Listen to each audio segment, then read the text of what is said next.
Mantenha seu informativo aberto. Eu quero falar nessa noite no tema Na Guerra contra o Pecado. Na guerra contra o pecado.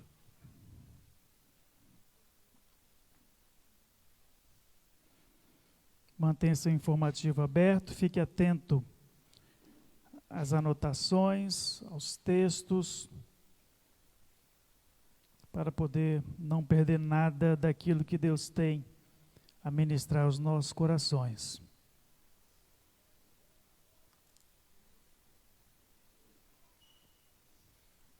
Vamos ler o texto de Hebreus 12, 1 ao 4, e em seguida eu quero orar. Diz assim a palavra do Senhor. Portanto, também nós, uma vez que estamos rodeados por tão grande nuvem de testemunhas, livremo-nos de tudo o que nos atrapalha e do pecado que nos envolve, e corramos com perseverança a corrida que nos é proposta, tendo os olhos fitos em Jesus, autor e consumador da nossa fé. Ele, pela alegria que lhe fora proposta, suportou a cruz, desprezando a vergonha, e assentou-se à direita do trono de Deus. Pensem bem naquele que suportou tal oposição dos pecadores contra si mesmo, para que vocês não se cansem, nem se desanimem.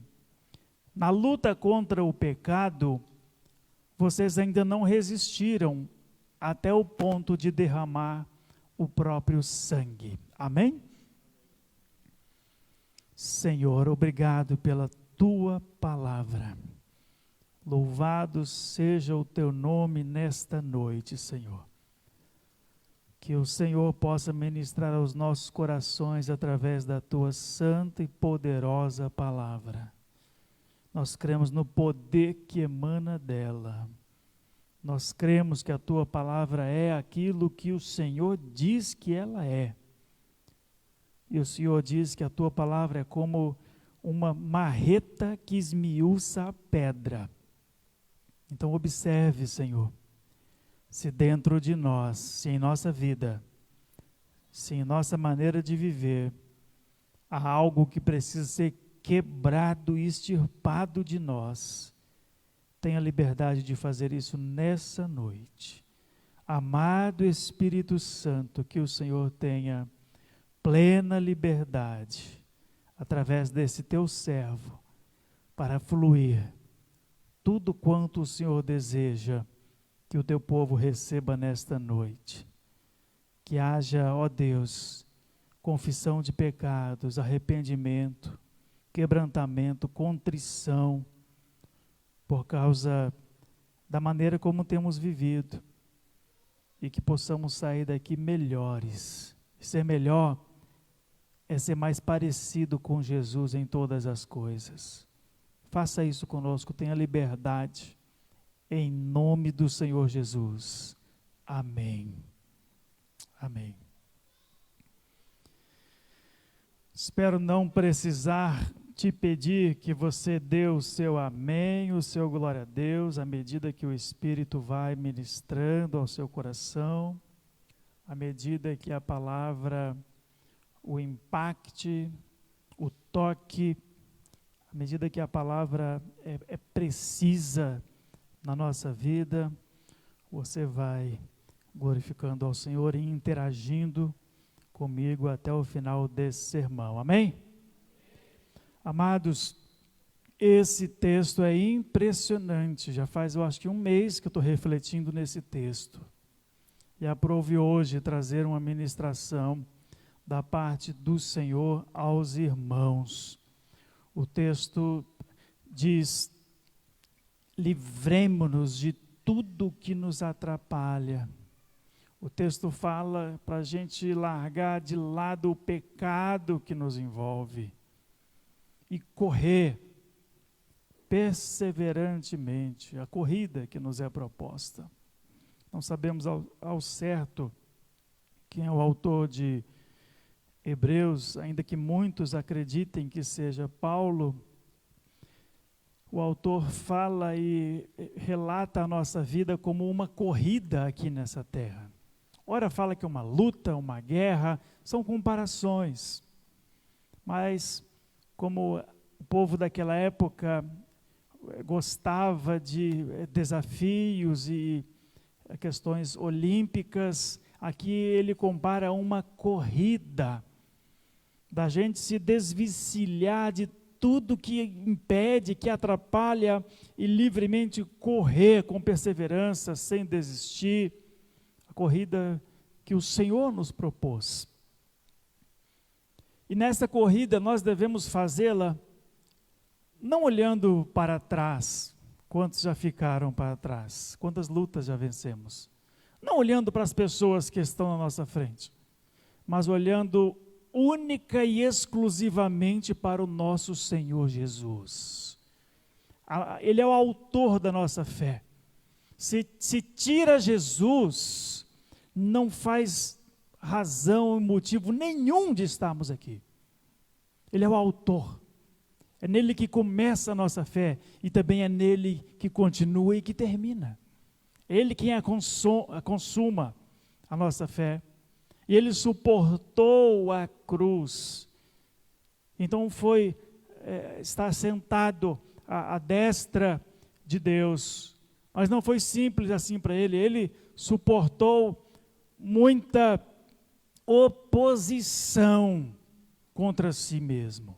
Muita oposição. Muitas coisas vieram contra o nosso Senhor Jesus, até que ele chegasse onde Deus o havia proposto chegar. No final do texto, ele fala para a gente não se cansar, não se desanimar.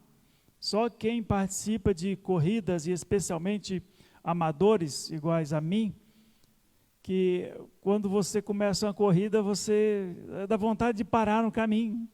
Pelo menos eu comecei. Não, esse raciocínio não serve para a nossa fé. O texto fala para a gente não desanimar, o texto fala para a gente não se cansar, não desistir.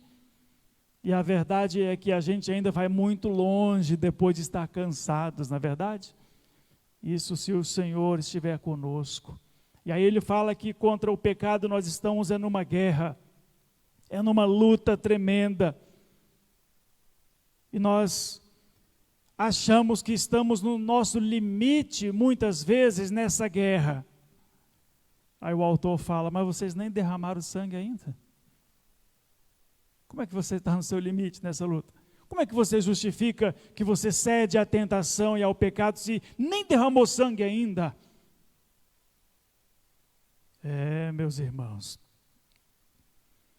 vocês ainda não resistiram até derramar o próprio sangue. O que quer dizer esse ainda? Quer dizer que a gente pode enfrentar isso ainda.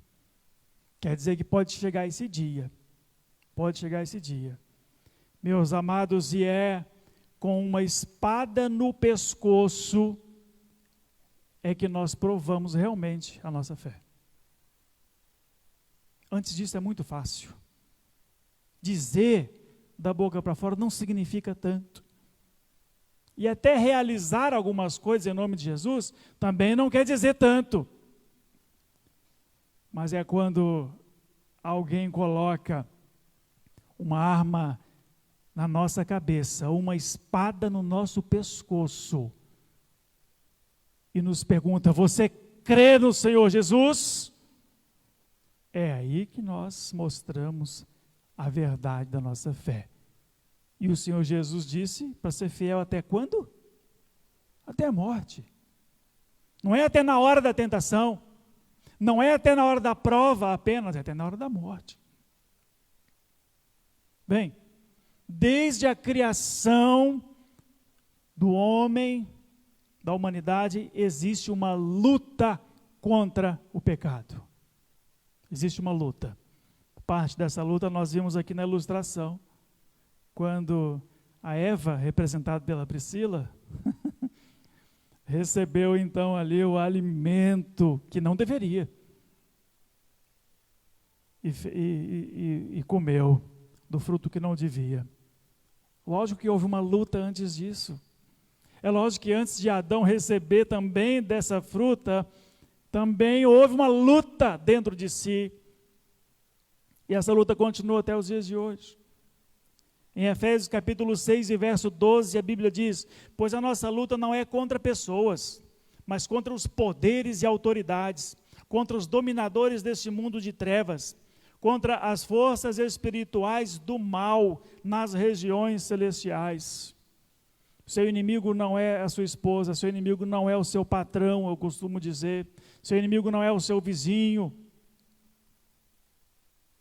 A nossa luta está muito, numa esfera muito superior à da humana, muito superior. E mesmo quando nós somos salvos pelo Senhor Jesus Cristo, essa guerra continua, essa luta continua, e talvez ainda pior do que antes. Mas bem, o que é o pecado? Nós estamos numa luta contra o pecado, mas o que é o pecado? 1 João capítulo 3 e verso 4 dá a resposta: o pecado é a transgressão da lei. O pecado é ferir o mandamento de Deus. Em Romanos capítulo 5, verso 12, a Bíblia diz: portanto, da mesma forma como o pecado entrou no mundo por um homem, quem foi esse homem? E pelo pecado vem a morte, assim também a morte veio a todos os homens, porque todos pecaram. E Davi disse em Salmo 51, em verso 5, eu sei que eu sou pecador desde que nasci, sim, desde que me concebeu a minha mãe. Na consciência de que ele herdou o pecado desde o jardim. Adão e Eva não conheciam o pecado. E até para eles, que não conheciam o pecado, foi uma batalha tremenda para resistirem ao pecado. Agora imagine para nós que já nascemos em pecado.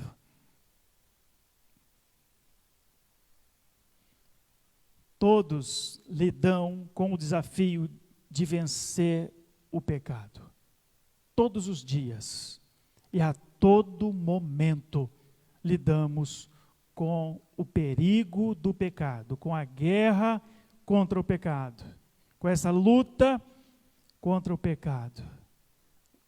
A Bíblia diz: pois sabemos que o nosso velho homem foi crucificado com ele, para que o corpo do pecado seja destruído, e não mais sejamos escravos do pecado. Da mesma forma, considerem-se mortos para o pecado, mas vivos para Deus em Cristo Jesus. Portanto, não permitam que o pecado continue dominando os seus corpos mortais, fazendo que vocês obedeçam aos seus desejos. O velho homem foi crucificado. Considerem-se mortos para o pecado. Nós temos que nos lembrar isso todos os dias. E mais de uma vez por dia. E em 2 Coríntios 5,17, portanto, se alguém está em Cristo, é nova criação. As coisas antigas já passaram, eis que surgiram coisas novas. Amém? Coisas novas, os tempos antigos já passaram. A velha natureza, aquela pecaminosa, já morreu, já foi crucificada com Cristo. Agora, embora a velha natureza, ou melhor, embora a nova natureza, aquela que te faz ser filho de Deus, não anule a velha, o fato de sermos filhos de Deus, o fato de termos o Espírito Santo habitando em nós, então nós temos em nós o poder para vencer o pecado. Nós temos em nossas vidas o poder para vencer a tentação, assim como o Senhor Jesus venceu. Nós temos o Espírito de Deus habitando em nós para poder vencer a nossa carne. É o Espírito de Deus que habita em nós, que nos habilita, que nos capacita a derrotar o inimigo de nossas almas. É possível sim vencer essa batalha, amém? É possível.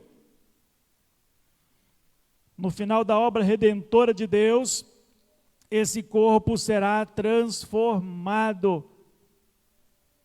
Enquanto isso, ele é facilmente corrompido, corruptível. Enquanto nós aguardamos a conclusão da obra redentora de nosso Deus para conosco, nós batalhamos todos os dias. Nós lutamos todos os dias, estamos em guerra todos os dias.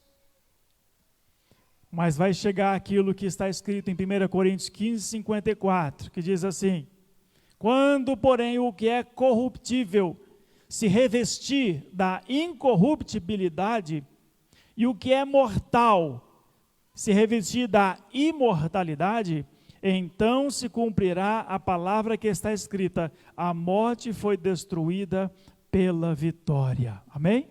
Quantos estão aguardando esse dia? Digam amém. Glórias a Deus. Vai chegar esse dia. Vai chegar esse dia.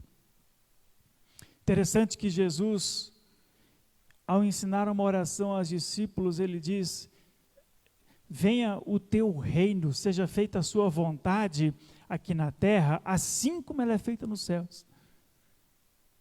Eu aprendo nessa simples frase desta oração que eu devo clamar e pedir ao Senhor que já antecipe um pouco do céu aqui na terra.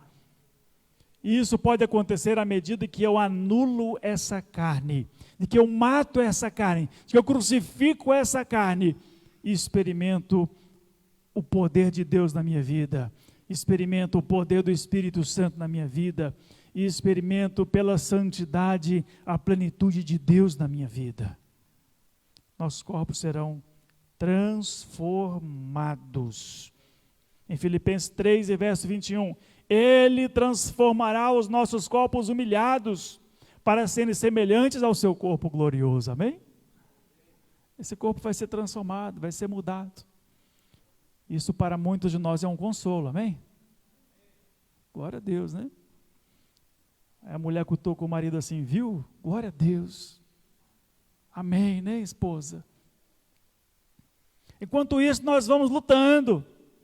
Enquanto isso não acontece, nós vamos lutando e vencendo na dependência e no poder que o Senhor nos deu.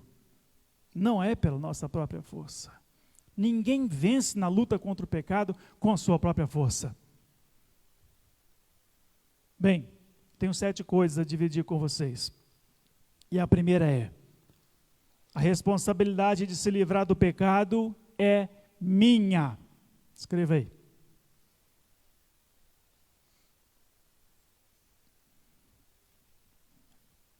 Vamos dizer o ponto 1 todos juntos? A responsabilidade de se livrar do pecado é minha. É minha.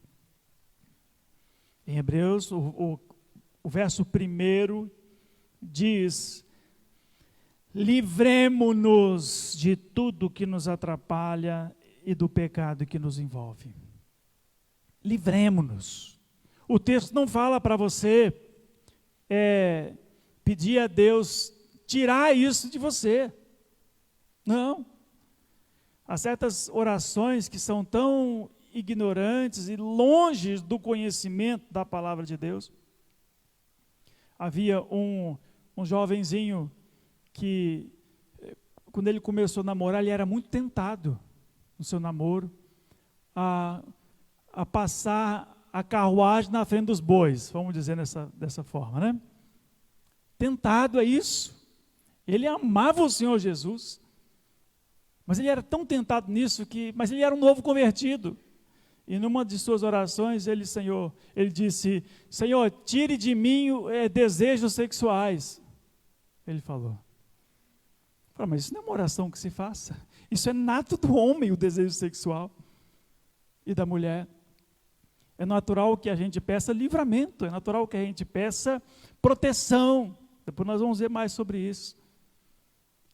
Mas a responsabilidade de se livrar do pecado é particular de cada um. De cada um. Livremo-nos de tudo o que atrapalha. Tudo que atrapalha. Minhas amizades me atrapalham só um pouquinho, eu consigo suportar. Tu vai cair.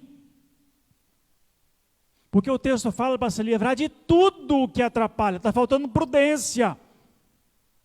Tudo. Como nós precisamos ser radicais em relação à obediência à palavra do Senhor. Ainda mais no que tange ao pecado.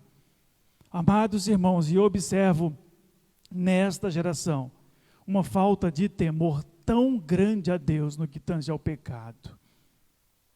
Porque nós gostamos daquele texto que diz, se confessarmos pecados, Ele é fiel e justo para perdoar os pecados. Deus perdoa, e é verdade que Ele perdoa. Agora, ninguém se apega aos textos dizendo para não pecar. Se apegam ao texto dizendo, não, o Senhor vai perdoar. E vive num ciclo pecaminoso que não consegue sair dele. Não consegue sair dele.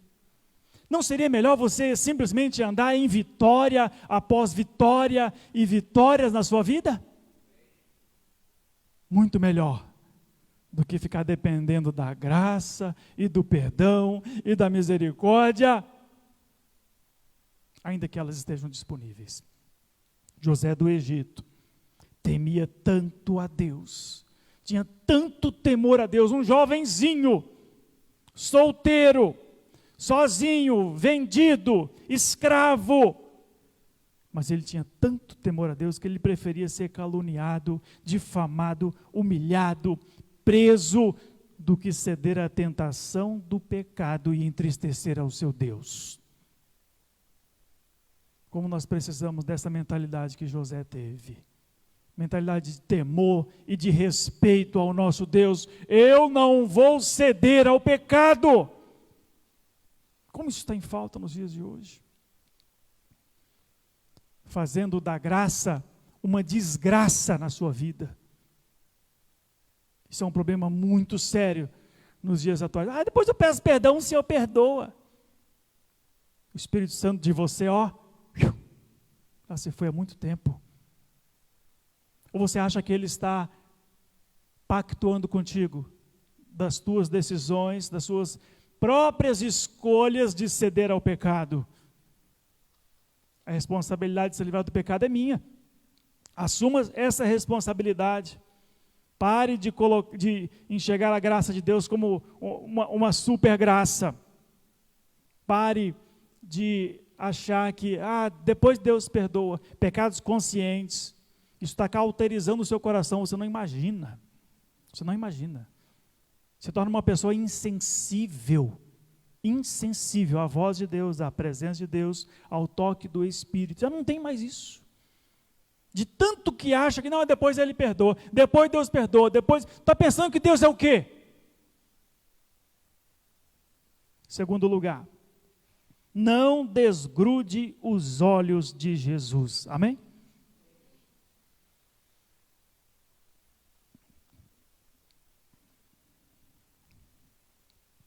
Verso 2, tendo os olhos fitos em Jesus, autor e consumador da nossa fé. É desviar os olhos de Jesus e você cair. Não precisa tanto. É começar a observar como é que o irmão fulano se porta, que você cai. E mesmo se ele se porta bem, ele não é perfeito. Por isso que o autor coloca, olha para Jesus, olhos fitos em Jesus, firmes, olhe só para Jesus, só para Jesus. O apóstolo Paulo disse, sejam meus imitadores, assim como eu sou de Cristo. Cristo sempre tem que estar à frente, olha para Ele, olha para Ele. Em Hebreus 4:15, o texto fala que nós não temos um sacerdote que não possa se compadecer de nós, mas sim alguém que, como nós, passou por todo tipo de tentação, porém, sem pecado algum. Assim foi a vida de nosso Senhor Jesus. Mas tem gente que prefere olhar para pecadores, se respaldar em pecadores, se apoiar em pecadores. Nós temos que olhar para Jesus, porque Ele sofreu tudo que nós passamos e um pouco mais, mas sem pecado. Jesus é o único que tem a receita para você não pecar. Só Ele, só Ele.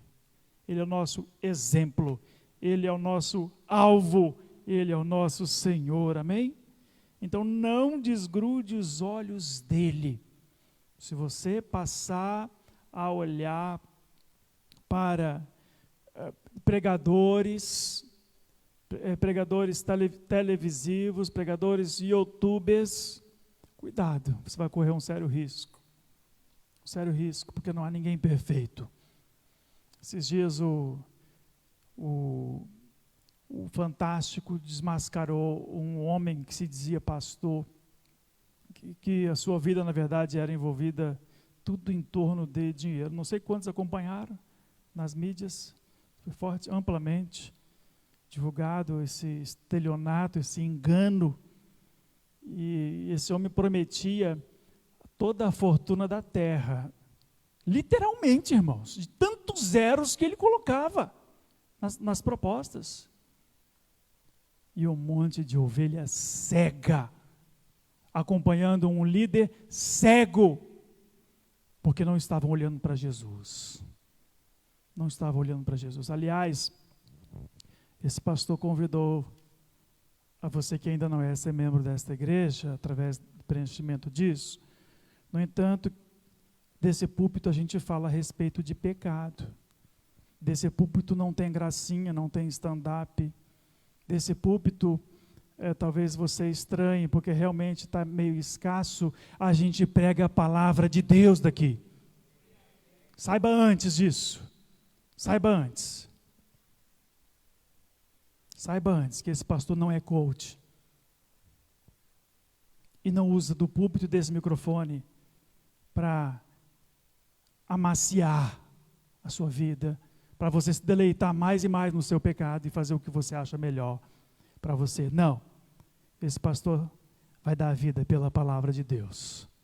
É mais importante eu ser fiel à palavra de Deus em cada pregação do que ter essa frente cheia de gente atendendo os apelos. Porque o pastor sabe que ele presta contas a Deus. E seu ministério não é medido por quantos vêm à frente, e tão pouco pela membresia da igreja, mas pelo quanto ele é fiel ao Senhor, o quanto ele é fiel na sua palavra, que foi o que eu jurei diante de Deus, quando fui ordenado a esse santo ministério, amém? Então, não desgrude os olhos de Jesus. Terceiro lugar, não desista no meio da batalha. Não desista.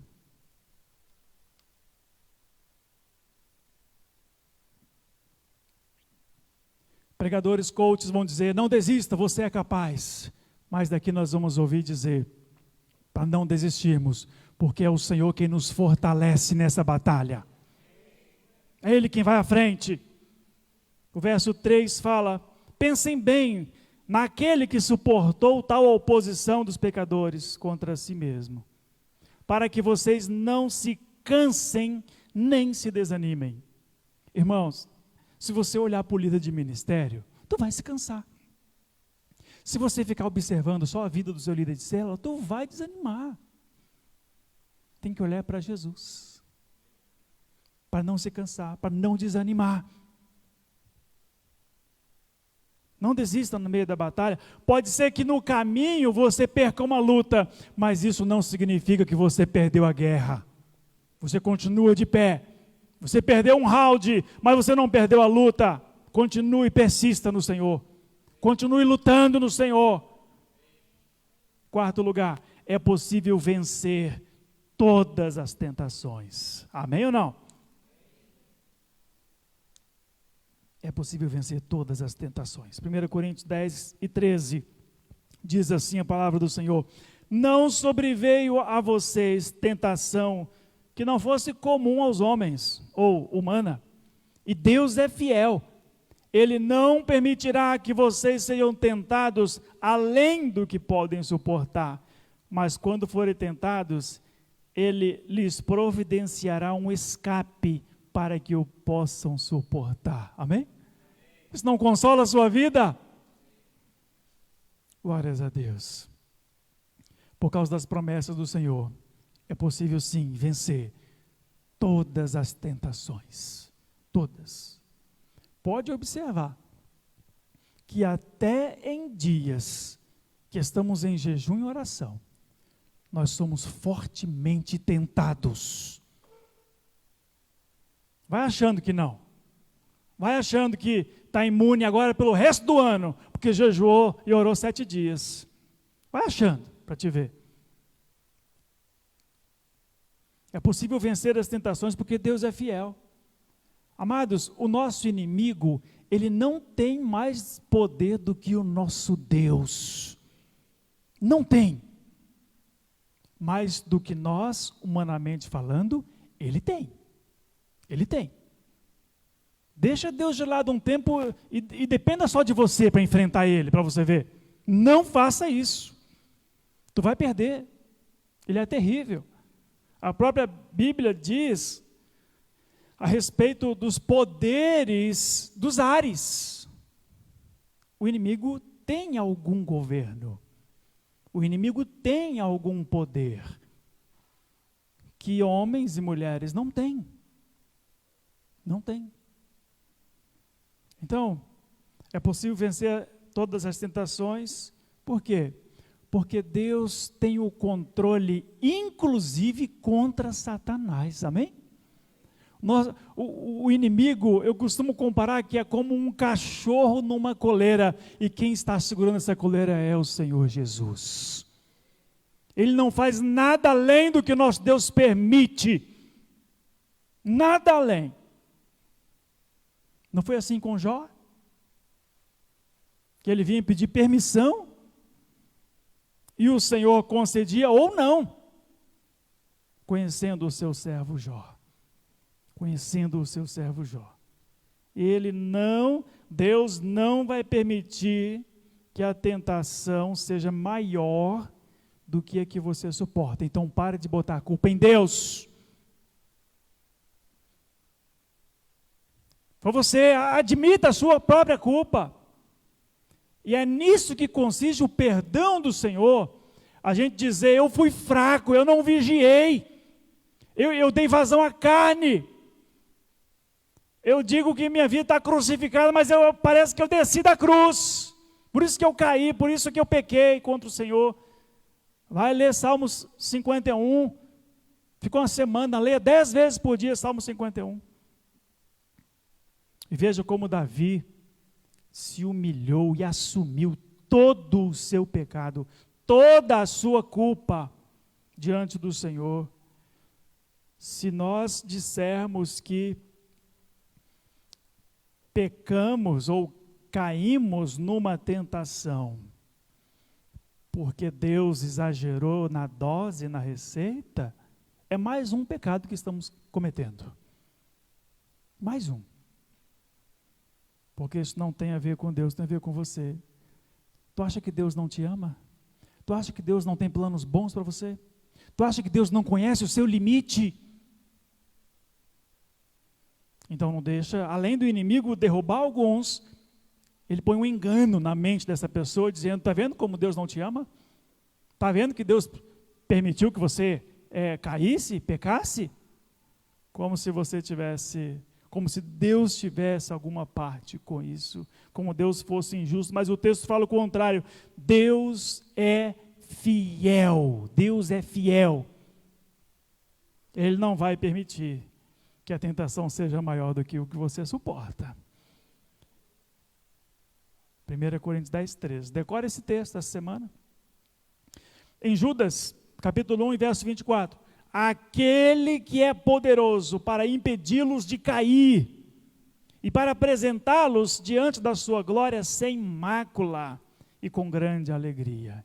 Deus é poderoso sim para nos impedir de cair. O segredo é se apropriar da nova natureza e depender apenas do Senhor Jesus. É possível vencer, sim, e você tem todas as armas que precisa para ser vitorioso. Satanás não pode ser responsabilizado por colocar dentro de nós a tentação. Ele joga um anzol e você morde a isca se você quiser. Ou melhor, se você não vigiar, se você não cuidar, se você não tem temor a Deus o suficiente. A tentação de Satanás não é sobrenatural. O livramento de Deus, sim, é sobrenatural. A tentação de Satanás é humana. É humana. Ele atinge nas áreas que a sua carne deseja, que os seus olhos desejam, que a sua cobiça quer. Mas o livramento de Deus, sim, é sobrenatural. Quantos já sentiram o livramento de Deus de uma forte tentação? Digo amém. É extraordinário isso. Quinto lugar, a graça de Deus nos livra do poder do pecado. Amém?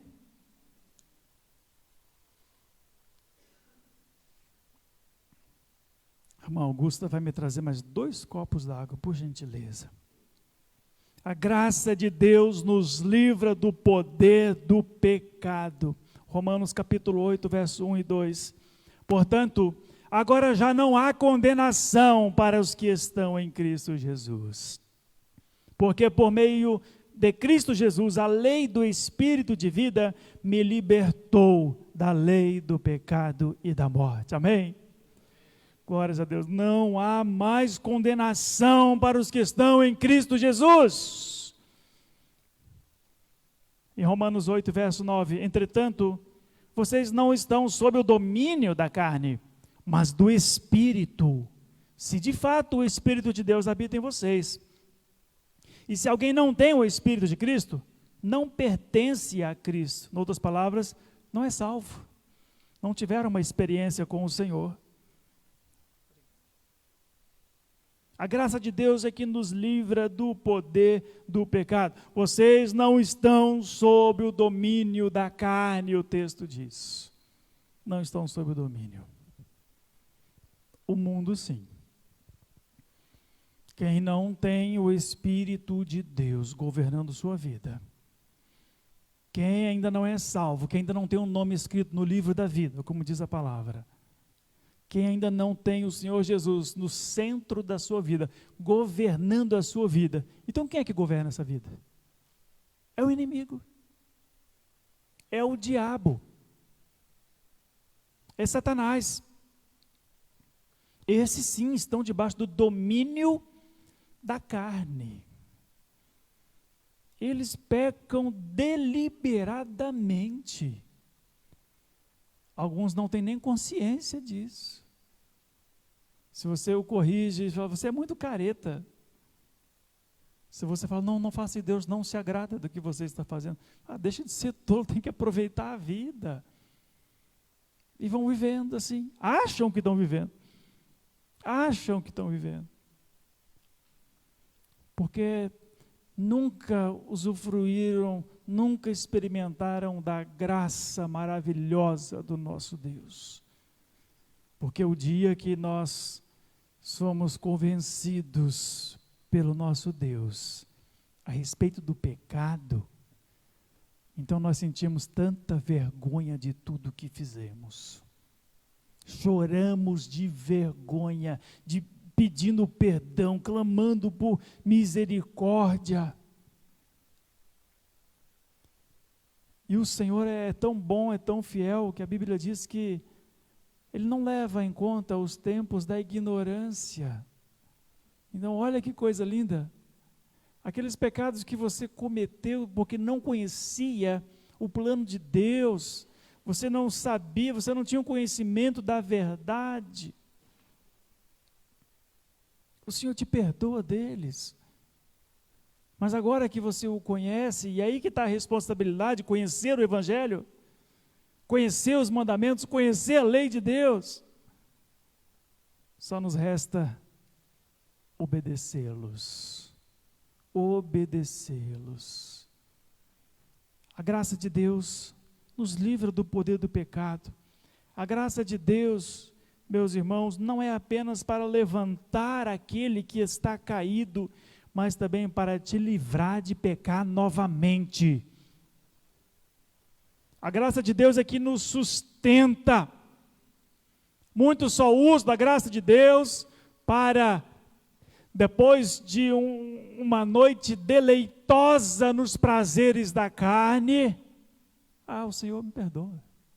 O Senhor me perdoa. O pastor falou, o Senhor me perdoa. Eu já li na Bíblia que o Senhor me perdoa. O Senhor me perdoa. Meus irmãos, que tragédia que é uma vida que vive assim, pecando conscientemente, achando que Deus dá o seu perdão deliberadamente e levianamente, mas o que está acontecendo na verdade é que está indo para o inferno conscientemente, pelo que está fazendo do Senhor Jesus. A graça do Senhor Jesus é para nos perdoar, sim, mas mais do que isso, é para nos livrar de pecar novamente. É para isso que é essa graça. Por isso que Jesus ensinou, Mateus 6,13, e não nos deixes cair em tentação, mas livra-nos do mal. Não nos deixes cair em tentação. Você pode orar e pedir o auxílio de Deus. Pai, não me deixe cair em tentação. Mateus 6,13. Mas tem gente aqui que ora mais, Mateus 6,12. Perdoa os meus pecados. O que você tem orado mais ultimamente? Mateus 6,13. Não me deixe cair em tentação. O Mateus 6,12. Perdoa os meus pecados. Sexto lugar.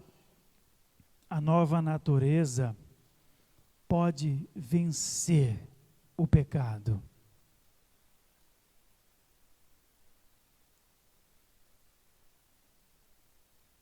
A nova natureza pode vencer o pecado.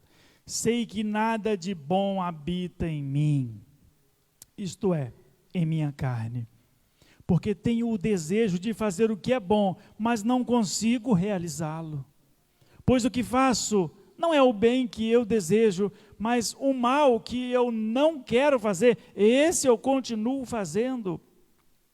Ora, se faço o que não quero, já não sou eu quem o faz, mas o pecado que habita em mim.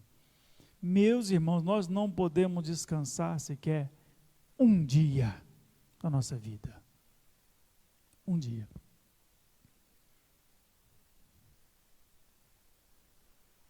Nós temos aqui reconhecer.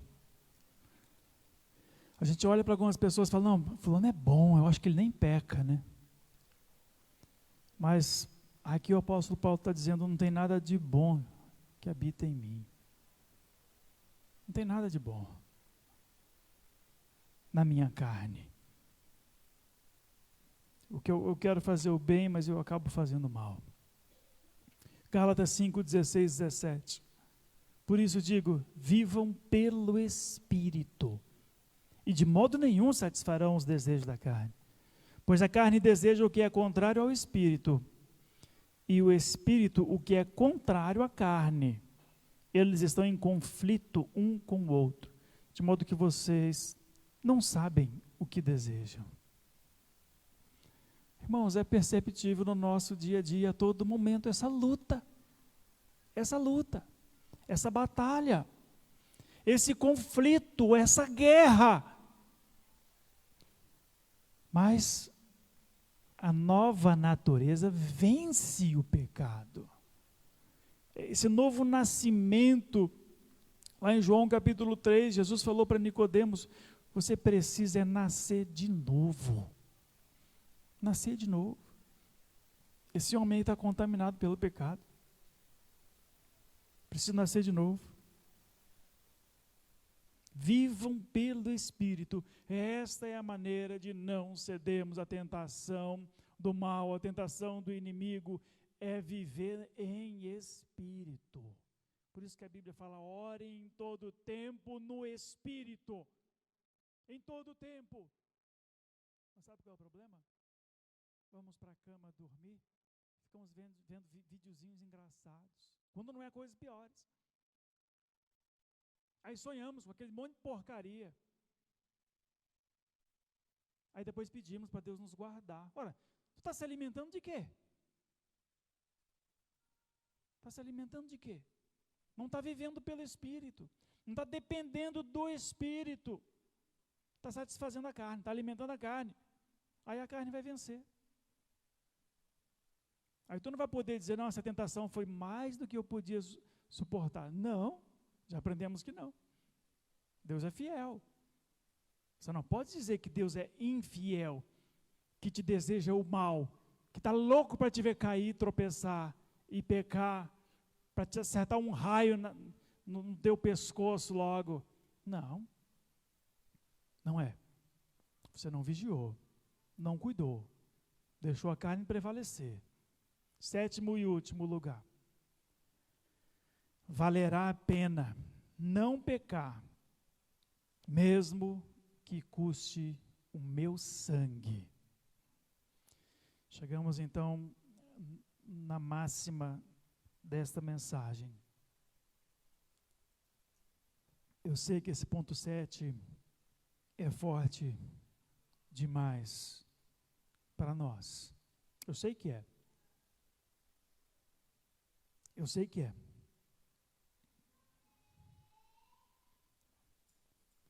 Vai ter valido a pena você resistir a toda tentação, mesmo que você perca o seu emprego. Por que você classifica o pecado? Por que você dá tamanho ao pecado? Por que na sua vida existem pecados que são concebíveis, aceitáveis? Não, esses aqui Deus não leva tanto em conta. Por quê? Não, isso aqui faz parte da minha profissão, isso aqui não, Deus não vai. Por quê? Se a Bíblia não te dá esse direito de fazer isso. Porque você não está pronto a derramar sangue. Porque você não está disposto a pagar o preço necessário. Porque você não está preparado para abrir mão de si, abrir mão de amizades, abrir mão de tantas coisas, perder, nós não queremos perder, só queremos ganhar, ganhar e ganhar, mas vai valer a pena não pecar, vai valer a pena, mesmo que você tenha que derramar o seu sangue, como diz Hebreus 12:4, na luta contra o pecado, vocês ainda não resistiram até o ponto de derramar o próprio sangue. Esse é um dos textos e um dos apelos mais fortes que tem na Bíblia, na minha concepção, a respeito de suportar a tentação e o pecado, a respeito da luta, porque ele coloca uma máxima, a ponto de dizer que se for necessário ser um mártir nesta fé, como foi nosso Senhor Jesus, para não pecar, vai valer a pena, vai ter valido a pena. É fácil? É fácil? Nunca foi fácil. É tão bonito ler a história da igreja, e quando ouvimos naquele Coliseu de Roma, aqueles nossos irmãos sendo entrevistados, você nega a sua fé no Senhor Jesus? Não. Você está entendendo que tu vai ser solto para um espetáculo para o mundo, onde leões famintos serão soltos para devorar você, sua esposa e suas crianças? Eu estou consciente disso. Então negue a sua fé no Senhor Jesus? Não. Assim é a história. Muitos irmãos morreram devorados por feras. A própria Bíblia relata isso. E a história da igreja do primeiro século também relata, do segundo século, do terceiro século. Muitos cristãos morreram. A Bíblia fala a respeito de Estevão, a Bíblia fala da morte de Tiago ao fio da espada. A Bíblia não relata a morte de todos os discípulos, mas a história relata e os apresenta de maneira muito cruel, porque eles não negaram a sua fé no Senhor Jesus e derramaram sangue. Mas para quem essa carta foi escrita, aos hebreus, que naturalmente eram cristãos, eram homens que tinham uma experiência com o Senhor, que haviam deixado as suas próprias vidas, o texto está dizendo, vocês ainda não resistiram a ponto de derramar o sangue. E o que mais me intriga nesse texto é o ainda, porque ele significa que vai chegar esse momento, pode chegar esse momento que você tem que derramar sangue, para mostrar realmente o quanto você crê, o quão firme é a sua fé. Amados, Jesus derramou sangue na luta contra o pecado. Quem sabe o autor de Hebreus estaria pensando no Senhor Jesus, quando ele derramou sangue. Não na cruz ainda, mas eu me arremeto agora ao Getsemane. Lucas 22, e verso 39 em diante. Como de costume, Jesus foi para o Monte das Oliveiras. Lucas fala Monte das Oliveiras, Marcos e Mateus falam Getsemane. E os seus discípulos o seguiram. Chegando ao lugar, ele lhes disse, orem para que vocês não caiam em tentação. Ele se afastou deles a uma pequena distância, ajoelhou-se e começou a orar. Pai, se queres, afasta de mim este cálice. Contudo, não seja feita a minha vontade, mas a tua. Apareceu-lhe então um anjo do céu, que o fortalecia. Estando angustiado, ele orou ainda mais intensamente, e o seu suor era como gotas de sangue que caíam no chão. Será que o autor de Hebreus não está lembrando dessa ocasião, quando ele fala que nós ainda não chegamos a ponto de derramar sangue?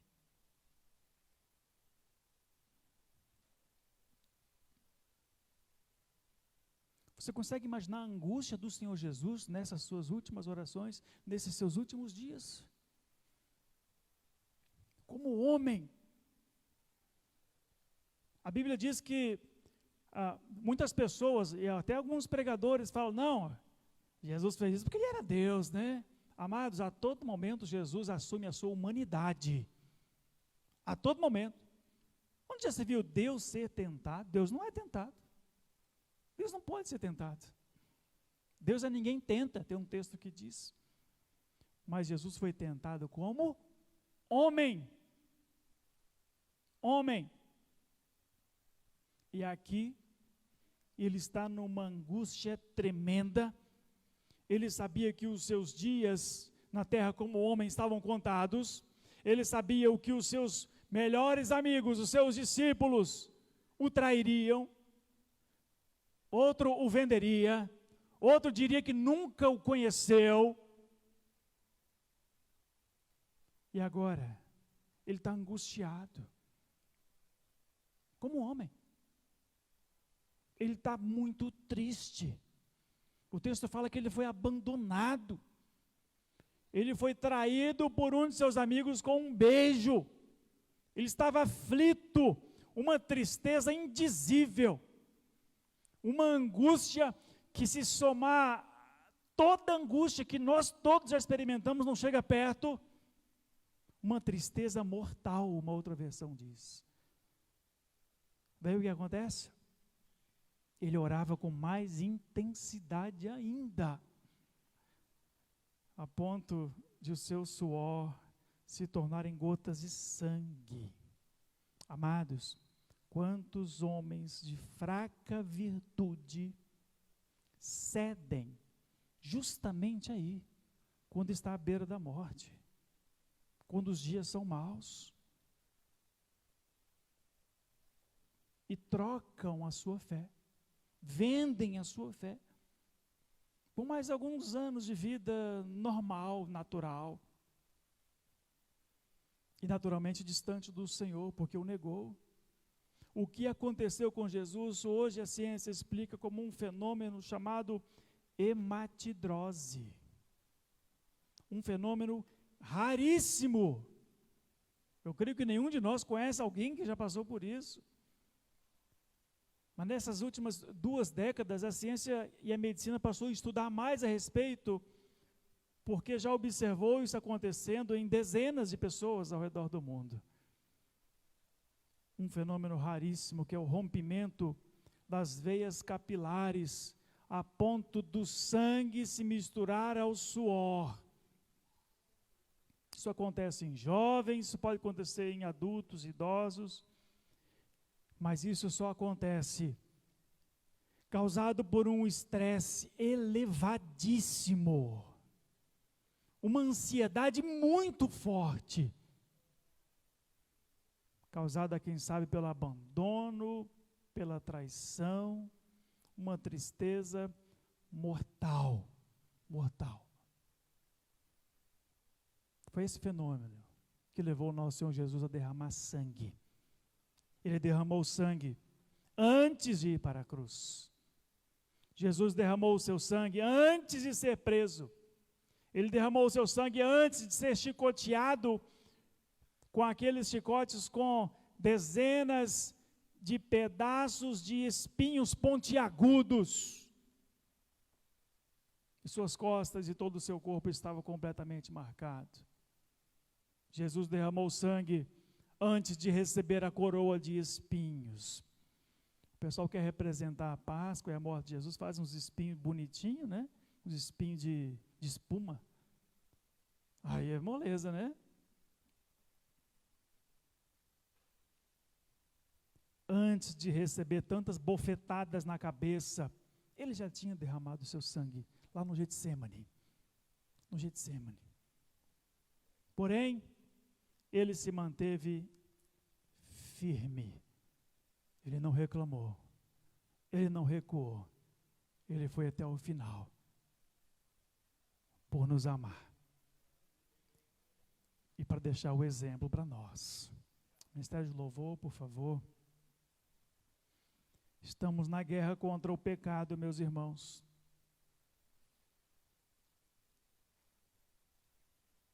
Estamos em guerra. Estamos em constante guerra, em constante batalha. O problema é que ao sair daqui, alguns de nós vão viver uma vida comum que não se diferencia em nada das pessoas que vivem no mundo sem o Senhor Jesus. Vão viver uma vida comum no trabalho que ninguém vai observar que você está preparado para derramar sangue se for preciso. Isso é um problema muito sério. Muito sério.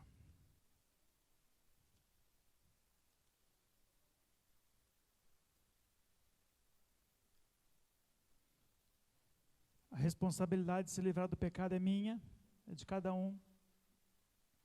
Nós não podemos tirar os olhos do nosso Senhor Jesus. Nós não podemos desistir no meio da luta, no meio da batalha. Temos que crer, como diz as Escrituras, se é possível sim vencer todas as tentações que batem à nossa porta. Sejam elas de luxúria, sejam elas de sexo, de vícios, de drogas, de luxo, de cobiça. É possível vencer todas elas. O Senhor está acima das tentações. E você tem um Senhor na sua vida. Você já observou onde o Senhor está enquanto você está se deleitando no pecado? Onde é que o Senhor está? Será que Ele está perto de você, pactuando com você, participando com você? A graça de Deus nos livra do poder do pecado. Mais do que se apropriar da graça do nosso Deus para receber perdão de pecados, se aproprie da graça para não cair em tentação.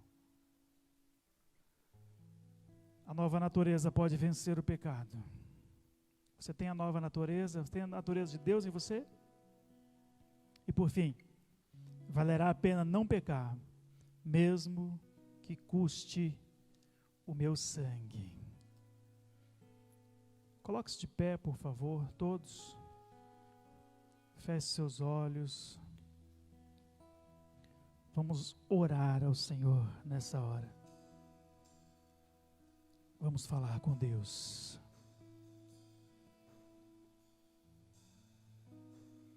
Não se distraia com nada. Pai querido, obrigado pela Tua palavra, que o Senhor traz às nossas vidas nesta noite, Senhor, na guerra contra o pecado. Nós sabemos, ó Deus, o quanto o pecado em nossas vidas entristece o seu coração, Pai.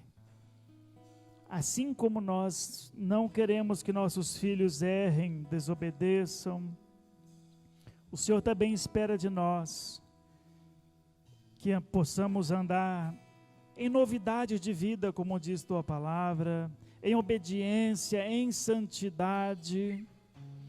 Mas a verdade, ó Deus, é que essa vida aqui tem tanto espinho no caminho, e Ele nos tem atingido de tempo em tempo, Senhor.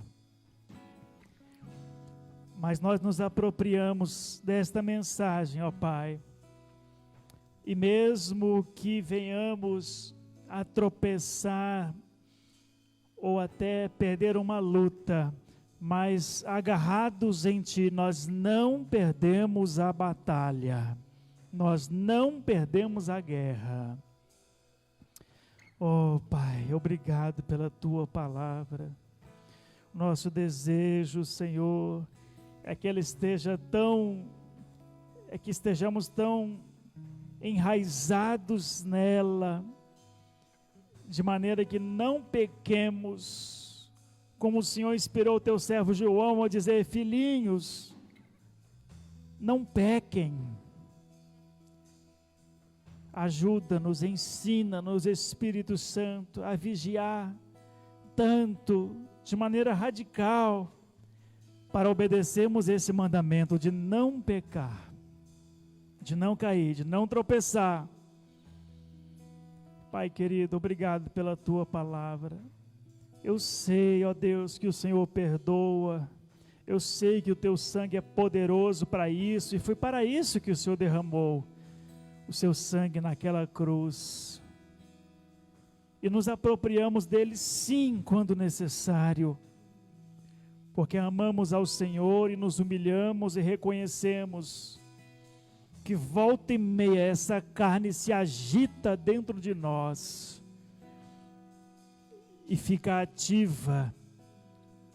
Mas o que nós queremos, ó Deus, é andar como vencedores, de luta em luta, de batalha em batalha, de guerra em guerra, poder dizer: nós vencemos por causa do Senhor, por causa do Teu auxílio, por causa do Teu poder que habita em nós. Oh Pai, ensina-nos a andar em obediência à Tua palavra, ensina-nos a andar com a consciência correta a respeito da Tua palavra, assim como a Tua palavra diz, Senhor, que o Senhor é poderoso para nos impedir de cair, para nos apresentarmos ao Senhor sem mancha, sem mácula, sem pecado. Sabemos, ó Deus, que o Senhor espera nos encontrar santos e irrepreensíveis. E assim, ó Deus, se for necessário derramar sangue, ó Deus, que assim seja, Senhor. Mas que se cumpra a tua vontade, como disse nosso Senhor Jesus, e não a minha, e não a nossa. Meu Deus, que cada um de nós aqui possa dizer que é cristão, não de brincadeira, não por maioria da nação, mas porque realmente está pronto a derramar sangue se for necessário. Porque ainda não derramamos sangue, Senhor. Ainda. E que não seja surpresa para nenhum de nós, ó Deus, caso algum irmão venha a derramá-lo. Por causa do Senhor. Por causa do seu amor, por causa do seu plano. Por causa do exemplo de Cristo, aquele a quem nós olhamos sem piscar os olhos. Aquele que reina em nossa vida, aquele que está no centro da nossa vida. Por isso que eu te louvo, ó Deus, e te peço, e te pedimos, ó Deus, ajuda-nos a viver esta palavra, Senhor. Fortalece os pés vacilantes, fortalece o coração dividido, fortalece o pensamento, ó Deus, que pode estar enganoso, para que sejamos fiéis na obediência e no cumprimento da tua palavra, que se cumpra em nós a tua vontade, Senhor, não a nossa, mas a sua. E a sua vontade constantemente nos tira do nosso conforto, ó Deus. Pai, ajuda a tua igreja, ajuda teu povo, até aquele dia que o Senhor venha buscar uma igreja santa, sem rugas, sem mancha. Que cada um aqui, ó Deus, seja parte desta igreja, Senhor. Essa igreja santa, santificada, essa igreja que foi lavada, vestes lavadas pelo sangue do Cordeiro. Aqueles que enfrentaram tribulações, mas venceram por causa do sangue do Cordeiro. Que assim seja a minha vida e a vida dos meus irmãos aqui. É o que eu te peço, em nome do Senhor Jesus. Amém, amém. Quantos recebem essa palavra da parte de Deus, digam amém. Glórias a Deus.